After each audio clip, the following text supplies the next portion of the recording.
history remembers Lionel Messi as one of the greatest footballers who ever lived. This investigation begins with the night he wanted to walk away. Not from football, from Argentina. In the summer of 2016, after another Copa America final ended in defeat, Messi missed a penalty. Minutes later, he stood before reporters and quietly announced his retirement from international football. There was no anger, no blame, no dramatic farewell, only a sentence that sounded heavier than defeat itself. Millions of people were shocked. How could the greatest player in the world simply give up? The obvious answer was pressure. Years of criticism, years of impossible expectations, years of carrying an entire nation. But that explanation leaves one question unanswered. Why did the pressure finally become unbearable after so many years? Because Lionel Messi had lived with extraordinary expectations since he was a teenager. Why did everything collapse that night? To answer that question, we have to stop looking at trophies and start looking at habits. Throughout his career, teammates described Messi in remarkably similar ways. Quiet, reserved, almost invisible away from the pitch. He never chased attention, rarely defended himself, rarely tried to control how the public saw him. That is unusual.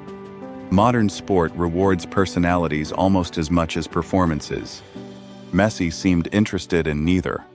Perhaps he did not survive pressure because he was fearless. Perhaps he survived because he built his life around something pressure could never control. Routine. To understand why that mattered, we have to go back.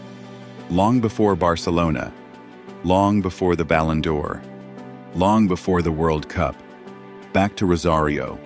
People who knew the young Messi rarely talked about confidence. They talked about concentration. Football quickly became more than a game. It became the one place where the world always made sense. Then came the diagnosis: growth hormone deficiency. His future suddenly depended on treatment that his family could barely afford. For many children, uncertainty creates fear.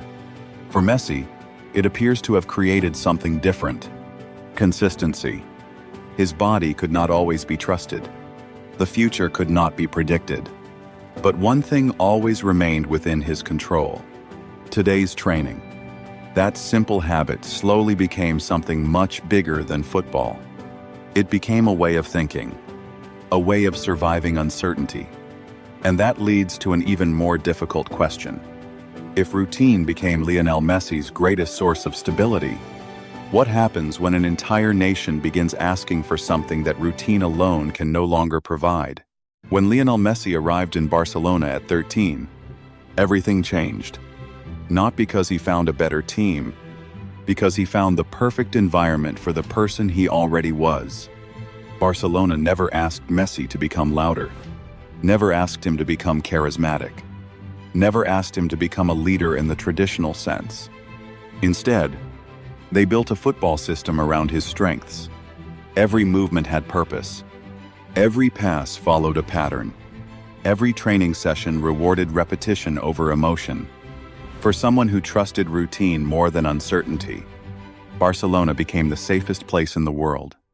That explains something many people misunderstand. Messi never escaped pressure.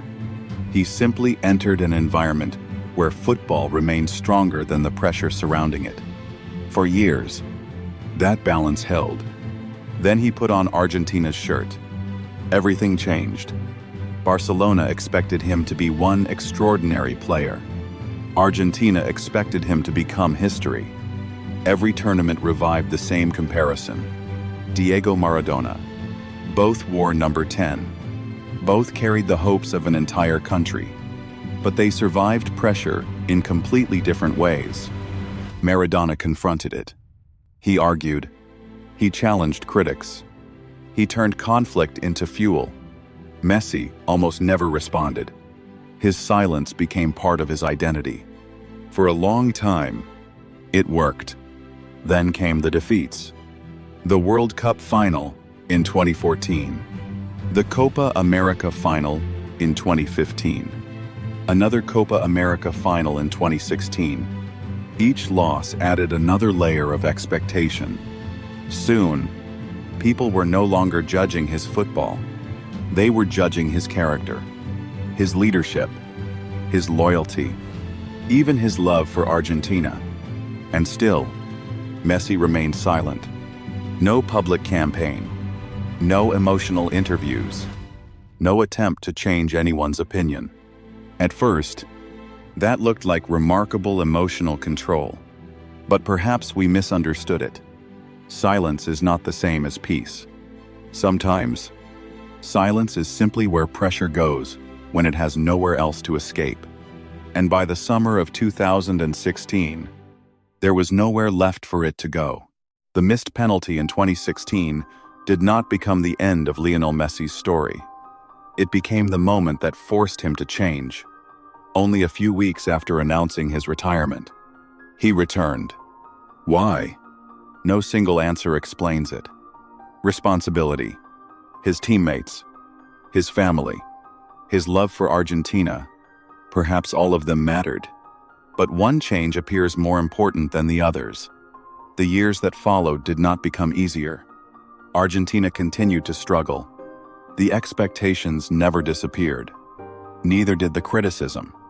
Yet something about Messi slowly began to feel different. He smiled more, spoke more openly, celebrated more freely, not because the pressure was gone, but because it no longer seemed to define him. Then came Qatar. Many people describe the 2022 World Cup as the moment Lionel Messi finally completed his career. Perhaps that is not what happened.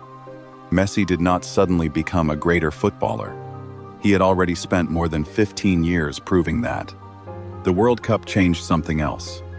It ended a conversation. For almost 2 decades, millions of people had measured one human being against an impossible standard. Not excellence, perfection. One trophy finally brought that argument to an end. Not because Messi became different, because the world finally stopped asking him to become someone else. That brings us back to the question that began this investigation. How did the quietest footballer in history survive becoming the emotional voice of an entire nation? Perhaps he never defeated that burden. Perhaps no one could.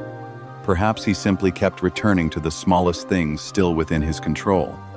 The next training session, the next pass, the next touch, the next game. While everyone else debated his legacy, he kept playing football. And perhaps that is Lionel Messi's greatest lesson.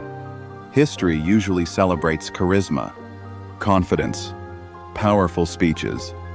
Messi built one of the greatest careers in sporting history through something far quieter. Thousands of ordinary days, thousands of repeated decisions, a lifetime of choosing the work instead of the noise. Perhaps greatness is not found in those who silence the world. Perhaps it belongs to those who quietly decide not to let the world interrupt what matters most.